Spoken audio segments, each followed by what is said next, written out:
Hello friends, welcome to मज़ा math. आज के सेशन में हम लोग क्लास 11th के लिए मैथ स्टार्ट करने वाले हैं, जिसके अंदर आज हमारा फर्स्ट चैप्टर होगा सेट्स, जो आज हम करेंगे। ठीक है, तो जो सेट्स है वो हमारा क्लास 11th के मैथ्स का फर्स्ट चैप्टर है। ठीक है, तो सबसे पहले हम इसके थोड़े बेसिक्स के बारे में जान लेते हैं कि एक्चुअल में जो सेट्स है वो होता क्या है। ठीक है, अब देखो सेट्स की बात करें तो आजकल हम लोग चीज़ें देखते हैं कि हमारे पास, जैसे एग्जाम्पल के तौर पे हम लोग बात करते हैं किसी ग्रुप की। ठीक है, हमने किसी भी एक ग्रुप की बात कर ली, जैसे हमने बोल दिया आपको कि इंडिया के अंदर रिवर्स है बहुत सारी। ठीक है, यानी कि द रिवर्स ऑफ इंडिया। या फिर हमने बोला कि आपको क्या करना है कि 1 से लेके और 20 तक के बीच में सभी ओड नंबर लेने हैं, ओड नंबर के ग्रुप लेना है। ठीक है, या फिर हम आपसे बोल लें कि जैसे हमारे पास जो बहुत सारी तरह की जैसे फिगर्स होती है। ठीक है, अब फिगर्स के अंदर मान के चलो हम लोग लेते हैं एक ट्राइंगल। ठीक है, हम लोग ट्राइंगल की बात करते हैं, तो जो ट्राइंगल होते हैं वेरियस टाइप्स ऑफ ट्राइंगल्स होते हैं, सभी की बात कर लेते हैं, यानी कि एक कलेक्शन हो गया चीज़ों का। अब आपने देखा कि 1 से 20 तक के जो नंबर्स होंगे ऑड नंबर, वो भी एक कलेक्शन है। हमने बात की रिवर्स की, जो इंडिया के अंदर बहती, वो भी क्या एक कलेक्शन है। ठीक है, तो सेट्स क्या है, एक वेल डिफाइंड कलेक्शन होता है ऑब्जेक्ट्स का। ठीक है, यानी क्या बोलोगे, set is a well defined collection of objects. अब वेल डिफाइन का मतलब ये होता है कि उसको एक प्रॉपरली डिफाइन किया गया हो। ठीक है, तो उसे हम लोग क्या कहते हैं, सेट्स कहते हैं। ठीक है, अब हम यहाँ पे सोचोगे कि सभी चीज़ें वेल डिफाइन होती है। ठीक है, अब हम लोग बहुत बात करें, जैसे कि हम आपसे ये बोल दें कि 5 फ्लावर्स लेने हैं आपको, 5 मोस्ट ब्यूटीफुल फ्लावर। ठीक है, अब ये क्या है, ये भी एक्चुअल में क्या है, एक ग्रुप है। बात को समझो, ये भी एक्चुअल में क्या है, एक ग्रुप है। लेकिन अब हम ये देख के चले 5 मोस्ट ब्यूटीफुल। अब क्या है कि देखो, ये पर्सन टू पर्सन डिफर कर सकती है ये बात। क्यों? क्योंकि हर पर्सन के लिए जो 5 मोस्ट ब्यूटीफुल फ्लावर होंगे वो सेम नहीं होंगे। जब ये चीज़ें पर्सन टू पर्सन अलग हो जाएगी, तो इसका मतलब क्या होगा कि वो चीज़ें सेट में काउंट नहीं होगी। यानी हम लोग ये मान के चलें कि 5 इसने सेलेक्ट की और 5 इसने, हमने माना कि इनकी 4 कॉमन होती है, तो एक इसकी अलग बची और एक इसकी, तो टोटल मिला के हमारे पास यहाँ पर 6 फ्लावर हो जाएंगे। लेकिन बात क्या हुई है, 5 की। तो जो बात हुई हमारे पास इस चीज़ की, तो ये एक वेल डिफाइंड कलेक्शन नहीं हुआ, क्योंकि इसके अंदर हमारे पास चीज़ें डिफर कर रही हैं। और हमने जैसे बात की हमारे पास यहाँ पर कि 1 से 20 तक ओड नंबर, अब वो पूरी दुनिया में सभी के लिए जो 1 से 20 तक के बीच में जो ओड नंबर आएंगे वो सभी दुनिया के लिए वही रहेंगे। इसलिए हमने बोला कि सेट्स क्या होगा, एक वेल डिफाइंड कलेक्शन होगा ऑब्जेक्ट्स का, एक रैंडम ऑब्जेक्ट्स का कलेक्शन नहीं होगा। तो आपको इसी तरीके से देखना है कि कौन कौन सा आपके कलेक्शन जो है वेल डिफाइन हो सकते हैं। ठीक है, तो बात करते हैं जो सेट्स होते हैं हमारे, उनको हम किस तरीके से डिनोट कर सकते हैं। अब हम सभी जानते हैं, जैसे कि हम जो एन है हमारा, एन क्या होता है हमारे पास, नेचुरल नंबर्स होता है। ठीक है, एन क्या होता है, नेचुरल नंबर्स। तो इसको क्या बोलेंगे, set of all natural number, क्योंकि इस एन के अंदर हमारे पास जो भी नेचुरल नंबर है सारे के सारे काउंट हो चुके हैं, तो क्या होगा, all set of natural number. इसी तरीके से हम लोग सभी जानते हैं कि जेड हमारे पास क्या होता है, इंटीजर्स होते हैं। हम लोग जेड के ऊपर पॉजिटिव लगा दें, मतलब क्या हो जाएगा, ऑल पॉजिटिव इंटीजर, यानी कि the set of all positive integers. ठीक है, आर से the set of all real numbers. तो इस तरीके से हम लोग इन चीज़ों को डिफाइन कर सकते हैं अपना। ठीक है, ये जो सेट को डिफाइन करना काफ़ी ईजी हो जाता है यहाँ से। अब हम बात करते हैं कि जो सेट को जो मेथड होता है रिप्रेजेंट करने का, वो किस हिसाब से होता है। ठीक है, तो जो सेट को रिप्रेजेंट करने का जो मेथड होते हैं वो 2 मेथड होते हैं जनरली। एक हमारे पास होता है रोस्टर फॉर्म, जिसे हम लोग जनरली टेबुलर फॉर्म भी कह सकते हैं। ठीक है, और एक हमारे पास फॉर्म होती है इसकी, कौन सी, सेट बिल्डर फॉर्म। इसको रिप्रेजेंट किया जाता है सेट को इन 2 तरीकों से। ठीक है, सेट बिल्डर फॉर्म। अब देखो दोनों फॉर्म्स क्या क्या हैं। अब रोस्टर फॉर्म में क्या होता है, रोस्टर है और टेबुलर है। टेबुलर यानी कि टेबल तरीके से। इसके अंदर क्या होता है कि आपके जो सारे के सारे जो सेट होते हैं ना, जैसे आपके पास एक सेट दिया हुआ है, तो उस सेट की सारी डिजिट्स आपके पास यहाँ पर रिटर्न में होगी, आपको रिप्रेजेंट करनी पड़ेगी सभी की सभी डिजिट्स यहाँ पर। ठीक है, और सेट बिल्डर फॉर्म में क्या होता है आपके पास है कि आपको वो सारी डिजिट जो है रिप्रेजेंट ना करके, सारी डिजिट रिप्रेजेंट ना करके उनके लिए एक सिंगल कॉमन प्रॉपर्टी बना दी जाती है कि यदि आप उस प्रॉपर्टी को डिफाइन करो तो उसके में अंदर आपके सारे के सारी चीज़ें आ जाएं, ठीक है। अब जैसे हम लोग बात करते हैं अपने रोस्टर फॉर्म की बात करें, ठीक है, रोस्टर फॉर्म की बात करें तो हमने बोला आपसे एक सेट है हमारे पास कैसा कि ऑल वाउल ऑफ इंग्लिश, यानी कि इंग्लिश में सारे मतलब जो भी वाउल होते हैं हमारे पास, तो कौन कौन से होंगे हमारे पास, ए ई आई ओ यू, ये हमारे पास होंगे। तो हमने क्या पांचों के पांचों चीज़ें यहाँ पर लिख दी, ठीक है।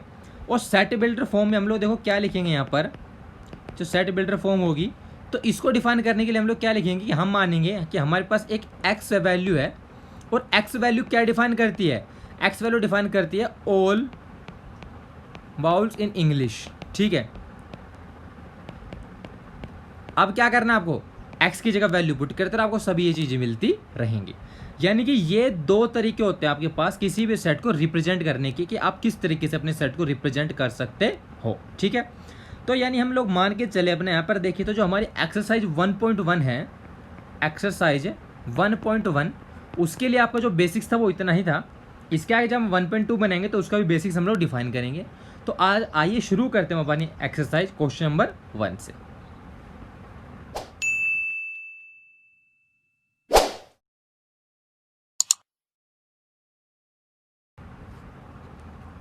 तो क्वेश्चन नंबर 1 आपसे यहाँ पर दिया हुआ है, किसके यहाँ पे टोटल आपके पास है 9 पार्ट्स हैं। तो जो फर्स्ट पार्ट है इसमें आपसे यहाँ पर ये लिखा हुआ है कि आपको ये बताना है कि इनमें से कौन कौन से सेट और कौन कौन से सेट्स नहीं हैं, ठीक है। तो अब यहाँ पे देखो जो फर्स्ट क्वेश्चन का फर्स्ट पार्ट उसमें लिखा है कि the collection of all the months of a year beginning with letter J, ठीक है। अब इसने आपको साफ साफ डिफाइन कर दिया है कि सिर्फ वही महीने जिनके लेटर जो है जो मतलब मंथ है वो सिर्फ जे से स्टार्ट होता हो। यानी यहाँ से फर्स्ट क्वेश्चन का आंसर देख के तो हमारे पास कौन कौन से होता है, जनवरी, जून, जुलाई, 3 महीने हमारे पास। अब देखो ये फिक्स है, ये पर्सन टू पर्सन आप कहीं भी जाकर देखो ये कभी डिफ्रेंशिएट नहीं करेंगे, ये ऑल वर्ल्ड में हमारे पास सेम रहेंगी चीज़ें, जैन, जून और जुलाई, यानी हमारे पास 3 महीने ऐसे होते हैं। अब ये क्या है कि ये जो है सेट है, इसका मतलब क्या है कि ये कलेक्शन ऑफ सेट, इसको हम लोग बोल सकते हैं, ये क्या होगा, कलेक्शन ऑफ सेट होगा, ठीक है। सेकंड पार्ट आपसे यहाँ पर दिया हुआ है इसका कि the collection of 10 most talented writers of India. अब देखो इसने बोला 10 मोस्ट टैलेंटेड राइटर्स। अब देखो मेरे जो पसंद के राइटर है वो अलग हैं, आपकी जो पसंद के राइटर्स होंगे वो सब अलग होंगे, यानी कि ये चीज़ें पर्सन टू पर्सन डिफर करेगी। इसका मतलब क्या होगा कि ये कलेक्शन जो होगा सेट का कलेक्शन नहीं होगा, यानी क्या लिखोगे, नॉट ए सेट, ठीक है। थर्ड इसमें दिया हुआ है कि a team of 11 best cricket batsman of the world. अब देखो टोटल इसने बोला कि 11, ठीक है, 11 प्लेयर होने चाहिए, बेस्ट क्रिकेट बैट्समैन होने चाहिए वर्ल्ड के अंदर। अब देखो वही बात सेम कि मेरे 11 प्लेयर अलग होंगे, आपके 11 प्लेयर अलग होंगे। जब प्लेयर्स आपके सारे अलग अलग होंगे यानी कि सभी के डिफ़र कर जाएंगे, और जब डिफ़र करेंगी चीज़ें, डिफ़र करने के साथ साथ क्या होगा आपका कि जो सेट के अंदर चीज़ें होंगी वो बदलती चली जाएंगी। जब टोटल बात यहाँ पे 11 की हुई है और मान लो हमारी चीज़ें कॉमन ना हो, अलग अलग हो जाएँ, तो 11 से अलग हो जाएंगी, यानी कि वो एक जो मैंने बोला था कि एक स्पेसिफिक सेट को नहीं बनाएगी, ठीक है, वेल डिफाइंड सेट नहीं होगा।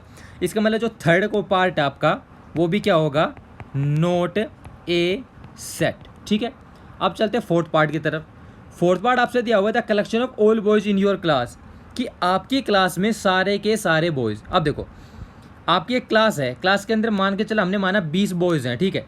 अब यदि आप देख के चलो हर किसी के लिए लड़के तो वही 20 रहेंगे वहाँ पे क्लास में, कोई ये तो है नहीं कि 12th क्लास का 11th क्लास में आ जाएगा या फिर 10th वाले को आप 11th में डाल दोगे, नहीं, जो 11th क्लास का बच्चा है वो 11th में रहेगा, यानी कि कोई वेल डिफाइन है वो कि 11th का है तो ये 11th में ही रहेगा। यानी कि जो बॉय आपके क्लास के अंदर होंगे कलेक्शन जो होगा वो क्या बनाएगा, एक सेट फॉर्म करेगा। तो ये क्या होगा, कलेक्शन ऑफ सेट होगा, कलेक्शन ऑफ सेट्स, ठीक है। फिफ्थ पार्ट यहाँ पे हमें दिया हुआ है the collection of all natural numbers less than 100। अब देखो नेचुरल नंबर्स की बात की है जो लेस देन 100 है, ठीक है, तो जो सभी होंगे तो वेल डिफाइंड कलेक्शन होता है, क्योंकि अब जो चीज़ें मान के चलो मैथ्स ने डिफाइन की यहाँ पे कि 1 से जो भी इसके नीचे 100 के नीचे नेचुरल नंबर होंगे सारे के सारे नंबर आएंगे, तो वो आपके लिए भी होंगे और वो मेरे लिए भी सेम होंगे, यानी कि ये चीज़ें पर्सन टू पर्सन डिफ़र नहीं करेगी। इसका मतलब क्या होगा, जो फिफ्थ पार्ट होगा वो क्या होगा, कलेक्शन ऑफ सेट होगा, कलेक्शन ऑफ सेट्स होगा आपके पास, ठीक है। यहाँ पे जो सिक्स्थ पार्ट आपसे दिया हुआ है, एक collection of novels written by the writer Munshi Premchand. अब देखो क्या है कि जो मुंशी प्रेमचंद है उसने एक अपनी लिमिटेड सेट है उसके कि उसने उतनी ही नॉवेल्स लिखी है, ठीक है। अब किसी और की नॉवल को हम लोग मुंशी प्रेमचंद की नॉवल बता के नहीं बेच सकते, या फिर ऐसा नहीं हो सकता कि आपके लिए मुंशी प्रेमचंद की नॉवल अलग और मेरे लिए अलग हो। जो मुंशी प्रेमचंद ने नॉवल लिख दी वो पूरी दुनिया के लिए वही नॉवेल्स रहेंगी सेम की सेम। इसका मतलब ये होगा कि जो सिक्स पार्ट आपका वो भी क्या होगा, एक कलेक्शन होगा सेट्स का, यानी क्या होगा, कलेक्शन ऑफ सेट्स, ठीक है। अब हम यहाँ पे देखें सेवंथ पार्ट अपना, the collection of all even integers, all even integers, ठीक है। अब इंटीजर्स की बात कर रहे हैं, फिर से बोला इवन इंटीजर्स। अब देखो इंटीजर इंटीजर है, सभी के लिए इंटीजर सेम है, और इवन इंटीजर की बात करें तो इवन इंटीजर भी सभी के लिए सेम है, पूरी दुनिया के लिए वो सेम ही इंटीजर रहेंगे। अब ये भी क्या होगा, एक वेल डिफाइंड कलेक्शन होगा। इसका मतलब जो सेवंथ पार्ट होगा वो भी आपके पास क्या होगा, एक कलेक्शन होगा सेट का। एट्थ इसका पार्ट दिया होगा क्वेश्चन का कि the collection of questions in this chapter, कि इस चैप्टर के अंदर जो आपके पास क्वेश्चंस का कलेक्शन है वो क्या होगा, वो भी बिल्कुल एक सेट बनाएगा। देखो अब जो ये चैप्टर है यानी कि एक एनसीईआरटी बुक का चैप्टर है, जो एनसीईआरटी बुक है पूरे इंडिया में आपके पास सेम लागू हुई है, ठीक है। अब हम बात करें इस चीज़ की कि ये पर्सन टू पर्सन ऐसा तो है नहीं कि आपको कि चलो भाई इस ए नाम के लिए एनसीईआरटी बुक अलग बनाएंगे, लोग बी नाम वाले बच्चों के एनसीईआरटी बुक अलग बनाएंगे, ऐसा नहीं है। सभी बच्चों के लिए जो बुक्स बनी है सेम बनी है, सभी के अंदर क्वेश्चन भी सेम है, तो कलेक्शन जो होगा क्वेश्चन का वो भी सेम होगा। सेम है तो मतलब क्या है कि वेल डिफाइंड सेट बनता है। तो ये जो एट्थ पार्ट आपका ये भी क्या होगा, एक कलेक्शन एक सेट का होगा, ठीक है। नाइन्थ पार्ट देखें कि collection of most dangerous animals of the world, दुनिया में जो सबसे मतलब ज़्यादा से ज़्यादा खतरनाक। अब देखो इसमें वही बात आती है कि किसको कोई चीज़ें खतरनाक लगती है, किसी को कुछ चीज़ें खतरनाक लगती है, ठीक है। किसी को सांप से डर लगता है, किसी को शेर से डर लगता है, किसी को कुत्ते से भी डर लगता है, ठीक है। इवन कोई लोग ऐसे होते हैं पक्षियों से भी डरते हैं। यानी कि मतलब जो सभी के लिए जो डेंजरस एनिमल्स होते हैं वो डिफर करने लग जाता है। जब वो डिफर करने लगता है तो एक वेल डिफाइंड कलेक्शन नहीं बन पाता, जिसकी वजह से जो आपका नाइन्थ पार्ट है वो एक कलेक्शन का सेट नहीं होता। तो क्या बोलोगे, नोट ए सेट। तो ये आपके फर्स्ट क्वेश्चन का राइट आंसर था। अब हम चलते हैं अपने सेकंड क्वेश्चन पर। क्वेश्चन नंबर 2 जो है आपके पास, इसमें क्या है, एक सेट दिया हुआ है ए आपके पास, ठीक है।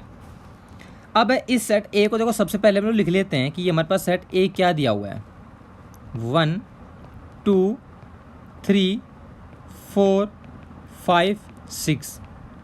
अब इसने बोला कि आपको एप्रोप्रिएट सिंबल लगाना है। अब देखो ये दो सिंबल किस चीज़ के हैं, ये जो सिंबल है इसका मतलब होता है बिलोंग्स टू, कि ये उस श्रेणी में आता है या उस चीज़ के अंदर बिलोंग करता है नहीं करता है। इसको हमने कट कर दिया, मतलब क्या हो जाएगा, डज नॉट बिलोंग टू, ठीक है, डज नॉट बिलोंग्स टू, यानी ये उसमें नहीं आता है। अब पार्ट 1 को देखें तो पार्ट 1 में क्या है, क्या 5 ए सेट से बिलोंग करता है, इसका मतलब ये है जी बिल्कुल करता है। तो ए में हमारे पास क्या आ जाएगा, बिलोंग टू। सेकंड में देखें तो इसमें क्या दिया हुआ है, 8 दिया हुआ है, 8 हमारे सेट ए के अंदर नहीं है, इसका मतलब क्या हो जाएगा, डज नॉट बिलोंग टू। हम लोग थर्ड पार्ट को देखें अपना, थर्ड में हमें दिया हुआ है 0, 0 भी सेट ए के अंदर नहीं है, इसका मतलब क्या हो जाएगा, 0 does not belong to A. Fourth part को देखें तो क्या हो जाएगा, 4 जो है 4 इसके अंदर बिलोंग करता है, तो क्या हो जाएगा 4 belongs to A. Fifth part की बात करें तो फिफ्थ पार्ट में क्या है कि 2 बिलोंग करता है, बिल्कुल करता है, तो 2 बिलोंग्स टू ए। और यहाँ पर सिक्स पार्ट की बात करें तो क्या हमारे पास 10 है, 10 जो है बिलोंग नहीं करता है, क्योंकि सेट के अंदर 1 से 6 तक की वैल्यू है। इसका मतलब क्या हो जाएगा, डज नॉट बिलोंग्स टू ए। तो आपके पास दूसरे क्वेश्चन है, आपको सिर्फ यही बताना था कौन सी चीज़ इसके अंदर बिलोंग करती है और कौन सी नहीं करती है। अब देखते हैं अपना थर्ड क्वेश्चन। थर्ड क्वेश्चन आपसे दिया हुआ है कि आपको इस सेट को रोस्टर फॉर्म में लिखना है। अब देखो मैंने आपको बताया था कि आप जो सेट को 2 फॉर्म में रिप्रेजेंट कर सकते हो, रोस्टर और सेट बिल्डर, और रोस्टर को हम लोग टेबुलर फॉर्म भी बोलते हैं। अब यहाँ पर क्या है कि जो रोस्टर फॉर्म में आपको इसको करना है, और ये आपके पास जो फॉर्म दी हुई है कौन सी फॉर्म है, सेट बिल्डर फॉर्म है, ठीक है। अब सेट बिल्डर फॉर्म को करते हैं रोस्टर फॉर्म में। देखो तो जो फर्स्ट पार्ट है क्वेश्चन का दिया हुआ है कि ए, और यहाँ पर जो है डिफाइन क्या हुआ है कि एक्स को, और यहाँ पर एक्स क्या है, एक्स इज एन इंटीजर, कि एक्स एक इंटीजर है, एंड और जो एक्स से बिलोंग करता है कहाँ से कहाँ तक, -3 लेस देन इक्वल टू कहाँ से कहाँ तक, एक्स से और लेस देन 7, ये आपसे दिया हुआ है। यानी कि x एक इंटीजर होगा और जो x है -3 से बड़ा या उसके बराबर और 7 से छोटा होगा। ठीक है, चलो देखते हैं। तो एलिमेंट्स क्या बनेंगे ए के एलिमेंट्स को देखें तो हमारे पास क्या होगा, देखो इसने क्वेश्चन में डिफाइन किया है, मतलब जो मेरे पास इसमें दिया हुआ है कि -3 इक्वल टू लिया हुआ, तो क्या होगा, देखो -3 होगा इक्वल टू और क्या होगा -2 -1 0 1 2 3 4 5 और 6, क्योंकि 7 लेस देन है। बहुत सारी बुक्स में देखो आपके पास इस जगह क्या दिया हुआ है कि -3 लेस देन x और लेस देन 7। तो इसमें आप क्या करोगे, यहाँ पर जो आपके पास ये -3 है ये नहीं आएगा जस्ट, और आंसर आपका क्या होगा, सेम इसी तरीके से होगा। तो देखो आपने देखा, मैंने बताया था कि जो आपका रोस्टर फॉर्म होगी सभी आपको डिजिट्स लिखनी पड़ेगी, और इस तरीके से जैसे हमने यहाँ पर सभी की सभी डिजिट्स अपनी लिखी है। तो इस तरीके से आपको इस चीज़ को समझना काफ़ी आसान हो गया होगा कि रोस्टर फॉर्म और टेबुलर जो होती है या फिर हमारे सेट बिल्डर फॉर्म में क्या डिफरेंस होता है। अब करते हैं इसका सेकंड पार्ट हम लोग। तो देखो जो सेकंड पार्ट हमें क्या दिया हुआ है कि जो बी है, बी को डिफाइन किया हुआ हमारे पास कैसे कि x है और x एक नेचुरल नंबर है लेस देन 6, यानी 6 से छोटा नेचुरल नंबर। तो 6 से छोटा नेचुरल नंबर आपके पास क्या क्या हो सकता है, देखो अब बात करें नेचुरल नंबर के, तो स्टार्ट कहाँ से होगा, 1 से, यानी क्या होगा 1 2 3 4 और 5। तो ये आपके सेकंड पार्ट का राइट आंसर होगा। पार्ट 3 देखते हैं। तो सी पार्ट में इसने दिया हुआ है कि x, और x को डिफाइन किया हुआ है इसने कि x जो है 2 डिजिट का नेचुरल नंबर है सच दैट कि उनका जो सम हो, the sum of its digit is 8, उसकी जो डिजिट का सम क्या हो, 8 हो। चलो देखते हैं। अब देखो C है कि 2 डिजिट का नंबर और डिजिट का सम क्या हो, 8 हो। देखो सबसे पहले हमारे पास स्टार्ट करते हैं 17 26, क्योंकि 1 + 7 8, 2 + 6 8, 3 5 4 4 5 3। अब इसने बोला हमसे क्या कि 2 डिजिट का नेचुरल नंबर हो, 5 3, और हमारे पास क्या होगा 6 2 और 7 1, ठीक है, और क्या होगा हमारे पास 8 0, क्योंकि 0 8 में 0 पहले वाला गिना नहीं जाएगा लेकिन बाद वाला 0 काउंट होगा, तो 8 0। तो ये हमारे पास क्या हो जाएगा कि रोस्टर फॉर्म में हमारे पास सीरीज आ जाएगी। पार्ट 4 जो क्वेश्चन का ये दिया हुआ है कि यहाँ पर डी पार्ट में कि डी है और डी को डिफाइन किया हुआ है किस तरीके से, क्या कि एक्स है एक इसमें, और एक्स एक प्राइम नंबर है जो डिवीजर है किसका, 60 का। ठीक है, चलो देखते हैं। अब सबसे पहले इसने बात की प्राइम नंबर की। तो प्राइम नंबर की पहचान क्या होती है, देखो हम सभी जानते हैं कि प्राइम नंबर सबसे पहले जो हमारे पास 60 दिया हुआ है, देखो डी है, तो सबसे पहले क्या करते हैं, हमारे पास जो 60 दिया हुआ है 60 के फैक्टर कर लेते हैं प्राइम फैक्टर। तो प्राइम फैक्टर 60 के देखें तो हमारे पास क्या बनते हैं, 2 × 2 × 3 × 5। तो यहाँ पर हमारे पास जो प्राइम नंबर होंगे इसके अंदर वो कौन कौन से हो जाएंगे, 2 3 और 5। तो इसने हमसे क्या बोला था कि डी में हमसे बोला गया था कि प्राइम नंबर होने चाहिए जो डिवीजर हो 60 के। तो आप देख सकते हो कि 2 3 और 5 प्राइम नंबर है और 60 के डिवीजर भी हैं। तो ये आपके बाद आपके फोर्थ पार्ट का राइट आंसर होगा। आप देखते हैं इसका फिफ्थ पार्ट। तो क्वेश्चन के फिफ्थ पार्ट आपसे दिया हुआ है कि the set of all letters in the word trigonometry. Trigonometry के अंदर जो भी सभी वर्ड्स आते हैं उन सब का आपको क्या बनाना है, एक सेट बनाना है। चलो देखते हैं। अब ट्रिग्नोमेट्री की बात करें हम लोग, स्पेलिंग लिख लेते हैं सबसे पहले, TRIGONOMETRY,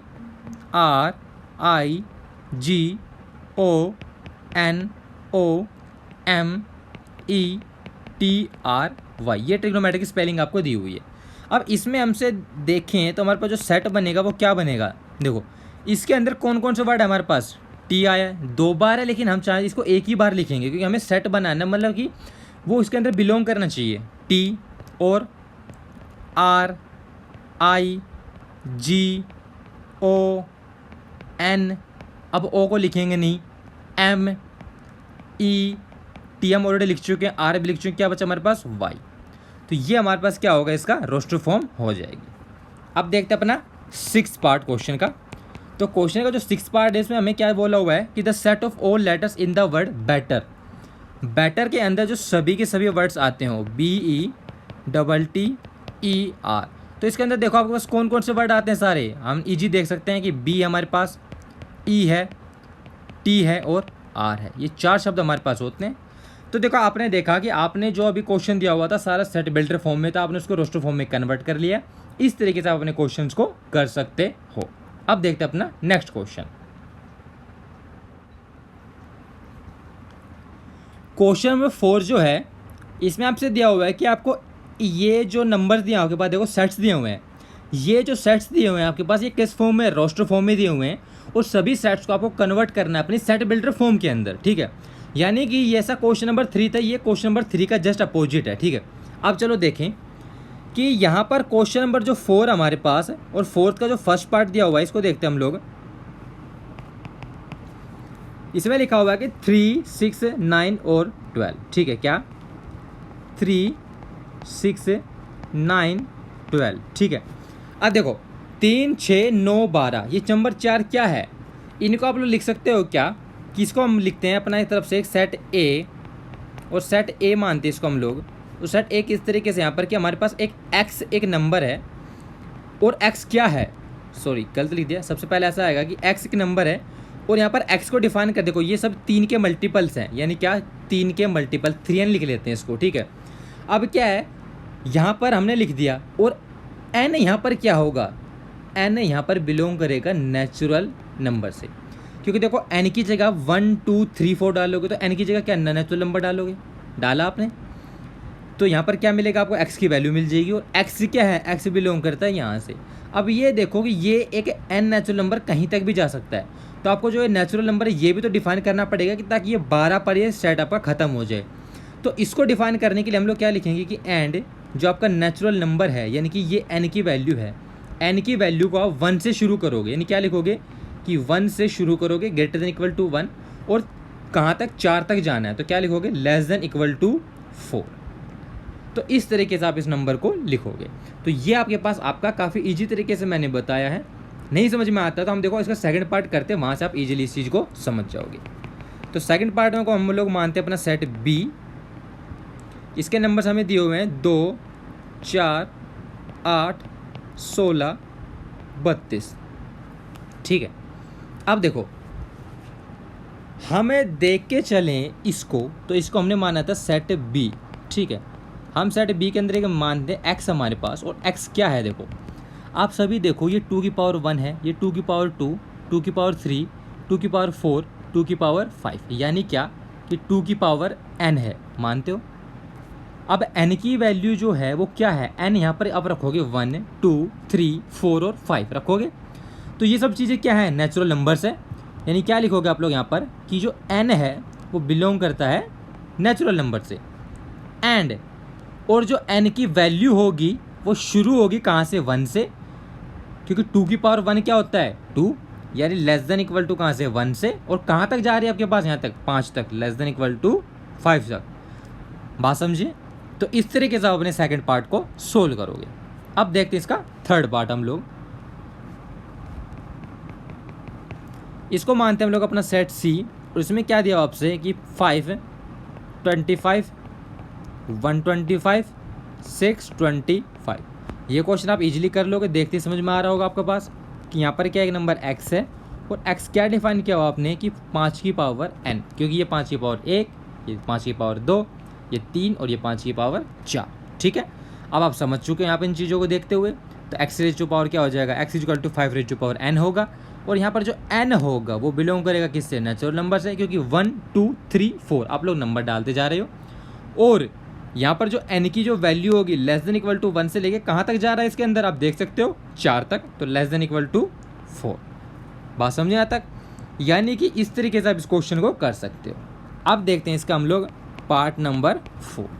तो देखो क्वेश्चन का जो पार्ट 4 है उसमें दिया हुआ है क्या कि 2, 4, 6 एंड सो ऑन। इसको मानते हैं अपना सेट डी।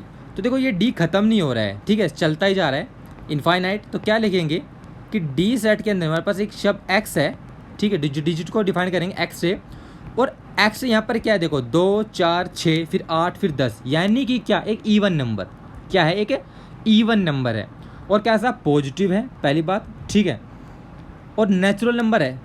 यदि हम इसको पॉजिटिव डिफाइन करें क्या लिखेंगे, इवन नेचुरल नंबर, क्योंकि जो नेगेटिव नंबर है प्रकृति ने हमें नहीं दिए, नेचुरल नंबर्स जो है नेगेटिव होते वो नहीं होते हैं, तो हमने इनको इवन नेचुरल नंबर में डिफाइन कर दिया है। अब हम इसको पॉजिटिव नेगेटिव बताने की ज़रूरत नहीं है। तो आप इस चीज़ को ईजिली इस तरीके से काफ़ी डिफाइन कर सकते हो क्या होता है। ठीक है, अब देखते हैं इसका फिफ्थ पार्ट।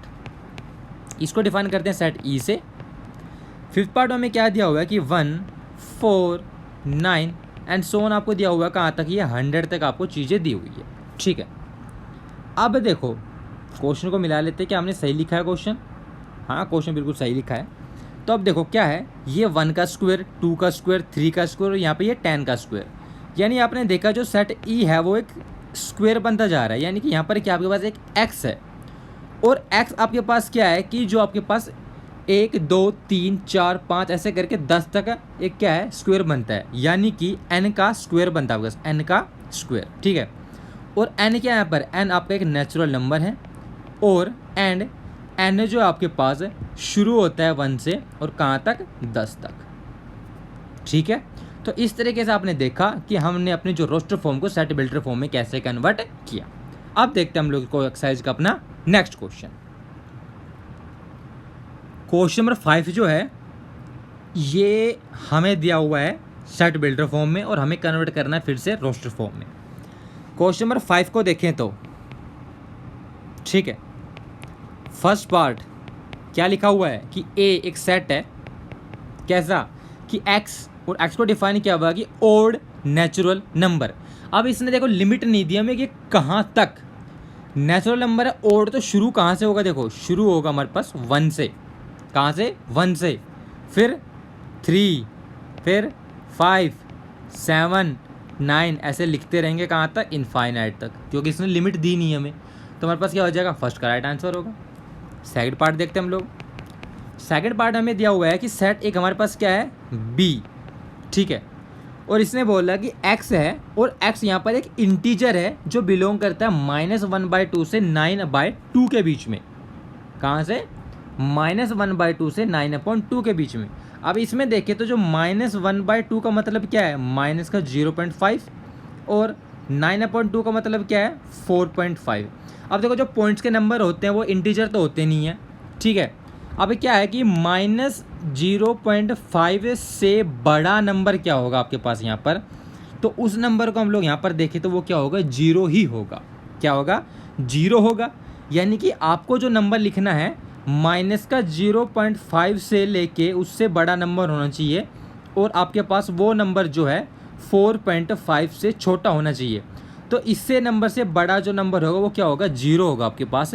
तो 0, 1, 2, 3, 4। अब देखो 4.5 से छोटा होता है 4, 5 जा नहीं सकते, तो ये हमारे पास 4 तक ख़त्म हो जाएगा। तो ये हमारे पास सेकंड पार्ट को आपका होगा राइट आंसर होगा। देखते हैं थर्ड पार्ट अपना इसका। थर्ड पार्ट में दिया हुआ है कि C एक सेट है यहाँ पर और C को डिफाइन इस तरीके से क्या हुआ है कि x है यहाँ पर और x is an integer. x एक इंटीजर है इस हिसाब से कि यदि मान लो हम x के स्क्वायर करते तो वो लेस देन इक्वल टू 4 आए। ठीक है, अब देखो x एक इंटीजर है और x का square less than equal to 4 हो। ठीक है, अब हम यहाँ पे बात करें कि देखो 1 का स्क्वायर क्या होगा, 1, 2 का स्क्वायर क्या होगा, 4, 3 का स्क्वायर क्या होगा, 9, यानी कि 3 नहीं ले सकते। अब इसने बोला इंटीजर यानी कि नेगेटिव भी होंगे, तो 0 का स्क्वायर क्या होगा आपके पास, 0, -1 का स्क्वायर 1 और -2 का स्क्वायर क्या होगा आपके पास, 4, यानी -3 का स्क्वायर क्या होगा आपके पास, 9, तो -3 भी नहीं। यानी आपने देखा कि -2 से लेके +2 के बीच में जो भी नंबर आते हैं आपके सभी के सभी आपका जो कंडीशन है कि x का square less than equal to 4 को डिफाइन करते हैं। यानी जो C सेट होगा उसके अंदर आप क्या लिख सकते हो, -2, -1, 0, 1 और 2। इस तरीके से आप अपने सेट जो तीसरा इसको डिफाइन कर सकते हो। अब देखते हैं क्वेश्चन का फोर्थ पार्ट। तो देखो जो क्वेश्चन का फोर्थ पार्ट है इसमें आपसे दिया हुआ है क्या कि D है आपके पास है और इस तरीके से डिफाइन किया हुआ है कि x is a letter in the word loyal. जो आपके पास वर्ड दिया हुआ है कि लोयल, इसके अंदर जो x है आपका एक क्या है, एक वर्ड है। अब एक वर्ड है लोयल के अंदर, तो इसको कैसे डिफाइन कर सकते हैं, कौन कौन से वर्ड है, L है, O, Y, A और जो L है इसको हम ऑलरेडी डिफाइन कर चुके हैं। तो ये आपके पास इसका राइट आंसर होगा। देखते हैं इसका फिफ्थ पार्ट। क्या दिया हुआ है कि ई एक सेट आपके पास, और इस तरीके से डिफाइन है कि x is a month of a year not having 31 days. तो एक्स एक ऐसा मंथ है किसी भी साल का जिसके अंदर 31 दिन नहीं है। तो ऐसा कौन सा महीना है जिसके अंदर 31 दिन ना हो, वो आपको लिखना है। जनवरी में होता है, नहीं लिखेंगे। फेब में नहीं होता, तो क्या हो जाएगा फरवरी। मार्च के अंदर 31 होते हैं, इसका मतलब क्या हो जाएगा अप्रैल। फिर क्या होगा, मई नहीं आएगा, कौन सा आएगा जून। जुलाई में 31 होते हैं, अगस्त में भी 31 होते हैं। फिर क्या आएगा आपके पास सितंबर। अक्टूबर नहीं आएगा, नवंबर। और दिसंबर में क्या होता है 31 डेज, और जनवरी फिर से नहीं आएगा। तो यानी कि ये आपके पास इस तरीके से आपके कितने टोटल 5 मंथ्स होते हैं जिनको आप डिफाइन कर सकते हो। अब देखते हैं इसका नेक्स्ट पार्ट। तो जो क्वेश्चन का 6th पार्ट, इसमें क्या दिया हुआ है कि एफ एक सेट है, उसको डिफाइन ऐसे क्या हुआ है कि एक्स इज ए कॉन्सोनेंट।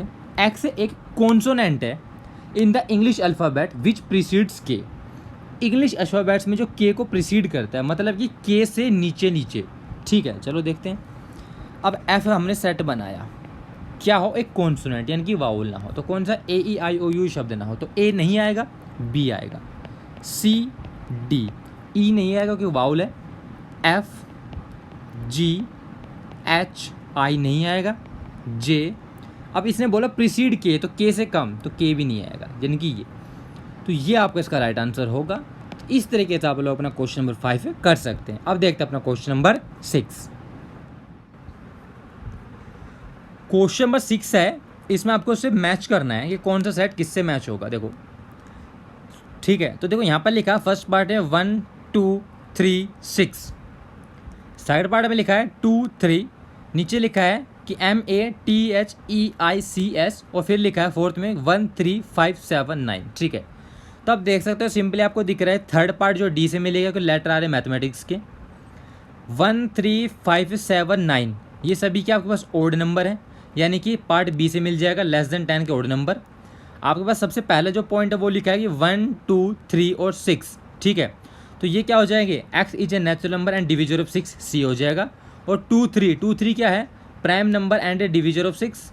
ठीक है, प्राइम नंबर और डिविजर ऑफ 6 का 2 और 3 होते हैं, क्योंकि 1 प्राइम नंबर नहीं होता, इसलिए जो 2 होगा वो ए से मिलेगा।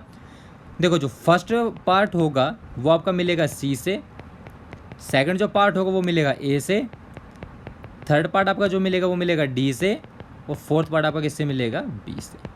ये आपका क्वेश्चन नंबर 6 का आंसर था। तो गाइस यहाँ पर हमारी एक्सरसाइज 1.1 बिल्कुल फिनिश होती है। अब इसके बाद हम लोग एक्सरसाइज 1.2 स्टार्ट करेंगे। यदि आपको मेरा सेशन अच्छा लगा तो प्लीज़ वीडियो को लाइक करें, कमेंट करें और चैनल को सब्सक्राइब करना ना भूलें, जिससे आपको मेरे नए नए वीडियो के नोटिफिकेशन मिलते रहें। और यदि आप चाहते हैं कि आपके लिए एक स्पेशल वीडियो बनाई जाए तो उसके लिए प्लीज़ कमेंट करें। Thank you.